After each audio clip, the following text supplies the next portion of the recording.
Bonjour à tous, nous sommes face à un nouveau projet peur. Vous connaissez la technique, on l'a vu sur le Covid, l'énergie, l'Ukraine, d'autres narratifs. Et là, il se développe suite au conflit ravivé, la crise du Proche-Orient. Et puis, évidemment, ce qui s'est passé, le professeur égorgé à Arras, attentat de Bruxelles. Le gouvernement macroniste réactive un projet peur, il est démasqué ce projet. Pourquoi ils le font? Pour essayer d'obtenir obéissance, soumission par la peur, de nouvelles restrictions de liberté, de la censure, bien évidemment, en ne prenant à côté zéro vraie mesure, du point de vue aussi bien diplomatique extérieur que intérieur, pour nous protéger. Nous allons voir ce projet de peur qui est démasqué. Et nous allons voir à quel point il pourrait y avoir une autre solution, nous devons forcer à une autre solution, nous devons faire pression. Et à quel point il ne faut pas avoir peur, justement. Vous savez, le credo est le même que pour le covidisme. Ne pas avoir peur. Ne pas nier les problèmes, les résoudre, mais ne pas tomber dans la soumission par la peur. Je vous explique tout ça dans cette vidéo. Vous pourrez la partager, bien sûr. Je vous y encourage vraiment parce qu'il faut réveiller, secouer nos compatriotes qui parfois dorment encore un peu, pas tous, Dieu merci, mais certains encore.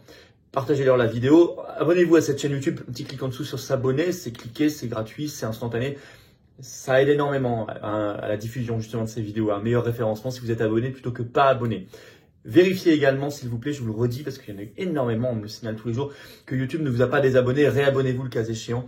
Voilà, ça prend une seconde et c'est énorme. N'oubliez pas que le 9 novembre, nous sommes à Colombey et 2 églises. Il y a le lien pour s'inscrire sous la vidéo en description, il reste quelques places, allez-y, c'est limité. On aura un peu plus de monde que prévu, donc on a remis 30 places de plus, je crois, en vente pour le déjeuner, l'hommage au général de Gaulle. On va au cimetière l'après-midi, je serai là bien sûr.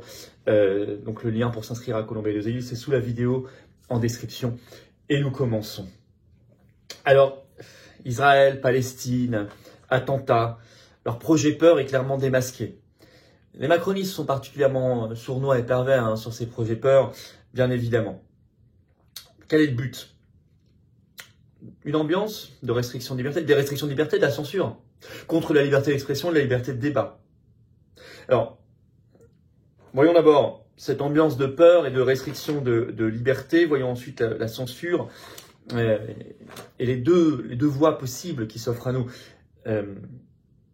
Est-ce qu'on a entendu, là, depuis le début de la réactivation de la crise au Proche-Orient, depuis ce qui s'est passé avec ce professeur d'Arras, malheureux professeur, courageux, est-ce qu'on a entendu Macron ou le gouvernement annoncer au moins, on va dire, un débat, une réflexion, par exemple sur l'appartenance de la France à Schengen, puisqu'il paraît qu'on veut contrôler nos frontières maintenant, sur la CEDH, notre appartenance à la CEDH, à l'Union européenne, pour pouvoir, comme le dit Darmanin, expulser tous les étrangers radicalisés, dangereux, fichés S, tout ça.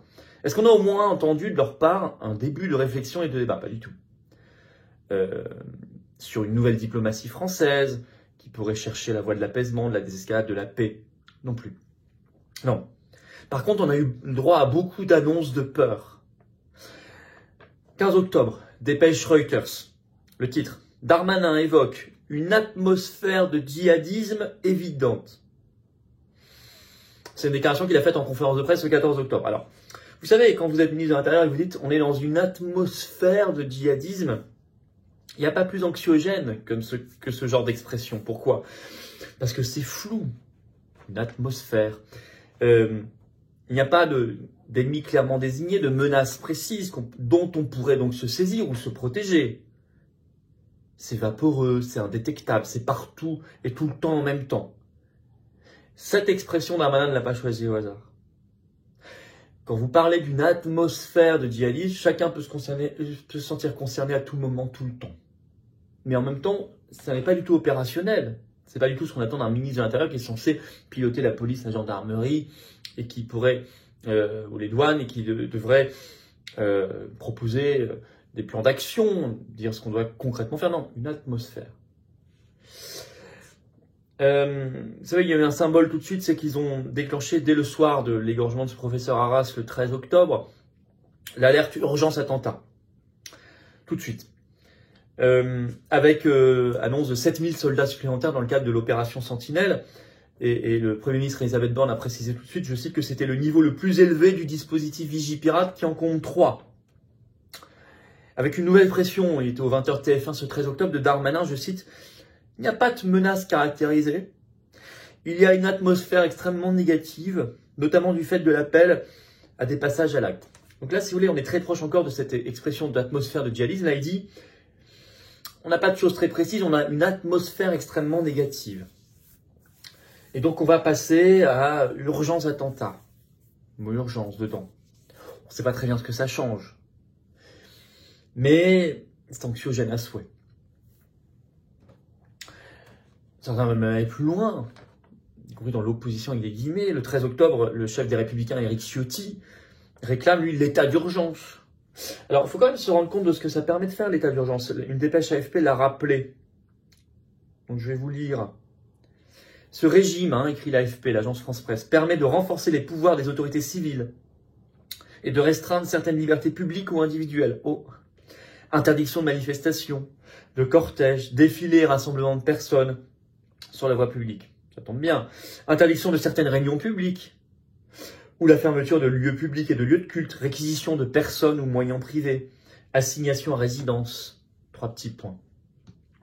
J'ai bien envie de lier ça avec la nouvelle disposition, vous savez, l'article 24 de la loi de programmation militaire qu'on a ici aux Patriotes dénoncé très fortement dès le début, qui élargit le champ de la réquisition des biens et des personnes. J'ai bien envie de faire un lien parce que ça paraît absolument évident. On crée un climat de stress. Alors, dépêche AFP ce 14 octobre. En une seule journée, le 14 octobre, vous avez eu la fermeture toute la journée du musée du Louvre et du château de Versailles pour des raisons de sécurité.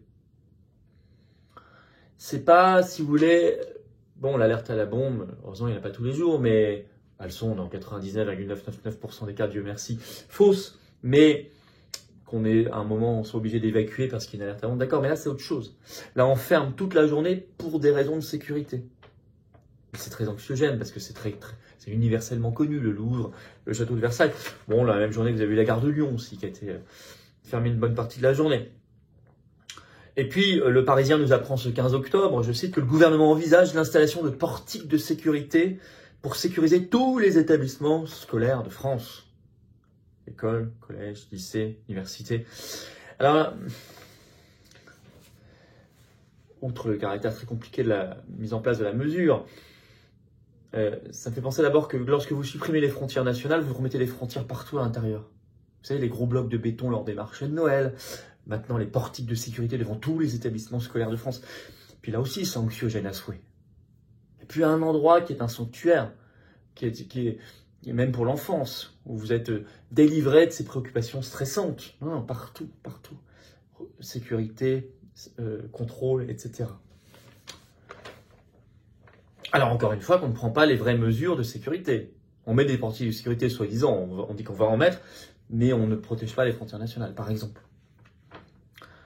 Et puis il y a ces expressions, c'est repris par BFM TV ce 17 octobre, Macron qui déclare « Tous les États européens sont vulnérables face au retour du terrorisme ».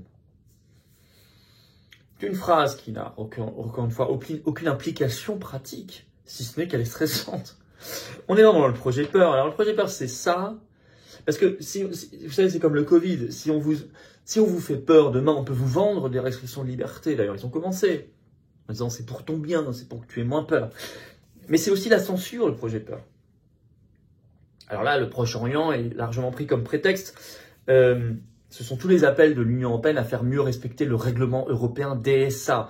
Thierry Breton, qui toute la semaine a écrit à Elon Musk contre X, à Zuckerberg sur Meta, il a écrit à TikTok également.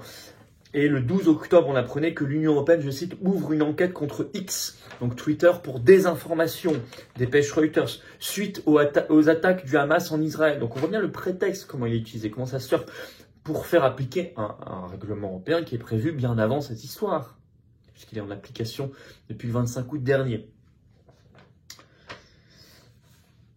Le gouvernement français aussi, lui, a réutilisé l'histoire d'Arras. L'attentat d'Arras, Le Figaro, 16 octobre, le titre « L'attentat Arras relance le débat sur l'accès pour les enquêteurs aux conversations chiffrées ». avec cette question faussement naïve que mime de se poser Darmanin. Je vais vous lire un extrait. Les écoutes téléphoniques classiques, donc ça c'est dans le Figaro, n'ont pas démontré une quelconque menace. Il y a donc une question. Est-ce que le terroriste a utilisé des messageries cryptées telles que WhatsApp, Signal ou Telegram pour fomenter son attentat? C'est interrogé ce mardi 16 octobre le ministre de l'Intérieur Gérald Darmanin, qui par ailleurs a assuré une nouvelle fois vouloir faire évoluer la loi. Donc, on vous dit, pour lutter contre le terrorisme, on va devoir aller voir ce qui se passe dans vos WhatsApp, Telegram, Signal, etc. Classique. Alors, je vais vous dire, en conclusion, il y a deux réponses possibles.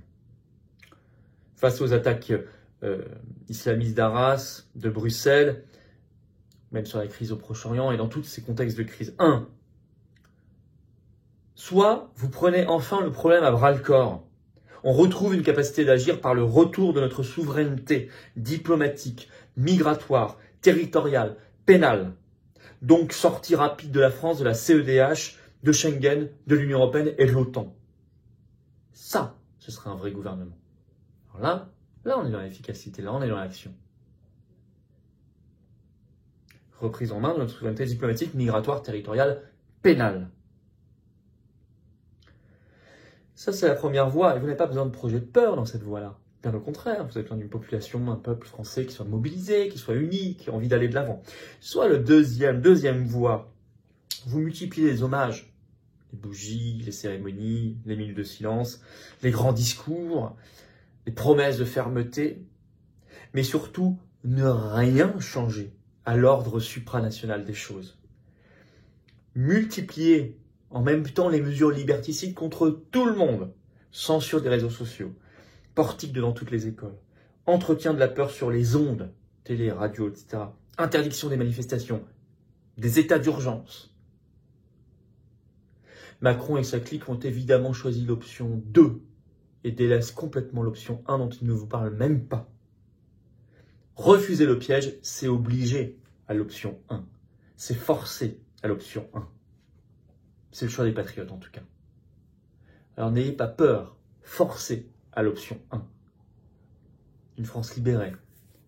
Pour une France qui se protège, qui soit libre, qui assure les libertés et qui aille de l'avant. Unis. Partagez cette vidéo si vous voulez bien. Donnez-lui de la force, un commentaire, un pouce en l'air. Très intéressant. Et puis vous abonnez à cette chaîne YouTube. Vous vous réabonnez si YouTube vous a désabonné. Il suffit de cliquer en dessous sur s'abonner. C'est un petit clic, c'est gratuit. Ça aide beaucoup. On combat ensemble le projet peur. Merci à vous pour ces abonnements à la chaîne. Petit clic, petit geste. Colombey deux Églises, 9 novembre, notre hommage annuel au général de Gaulle. Grande journée, déjeuner. Tout ça, dans le prix, il y a le déjeuner, bien sûr, ceux qui me demandaient. Et puis, l'hommage, possibilité de se rendre au cimetière l'après-midi, tous ensemble. Je serai là, bien sûr. Inscription à Colombey deux Églises, c'est sous la vidéo en description. Je vous attends, patriotes. Voilà, vraiment, je vous attends.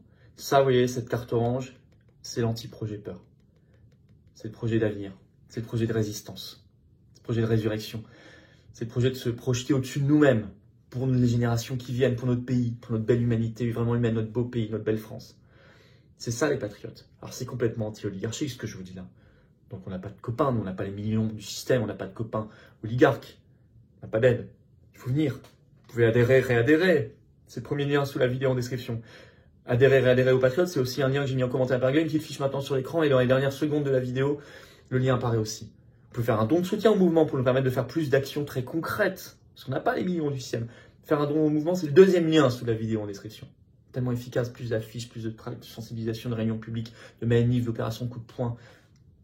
Tout le reste, tout ça. Meilleure présence aux élections européennes, tout. Tout ça, c'est défiscalisé aux 2 tiers. Pour vous, des baisses concrètes de vos impôts. Profitez-en. 2 tiers. Défiscalisation. Vous mettez 100, ça vous enlève 67 €. Vous mettez, 6 000, il y en a qui peuvent, ça enlève 4 000. Vous mettez 5, ça enlève 3,34 €. Voilà, bravo aux donateurs, aux réadhérents, bienvenue. Aux nouveaux adhérents patriotes et vive la France.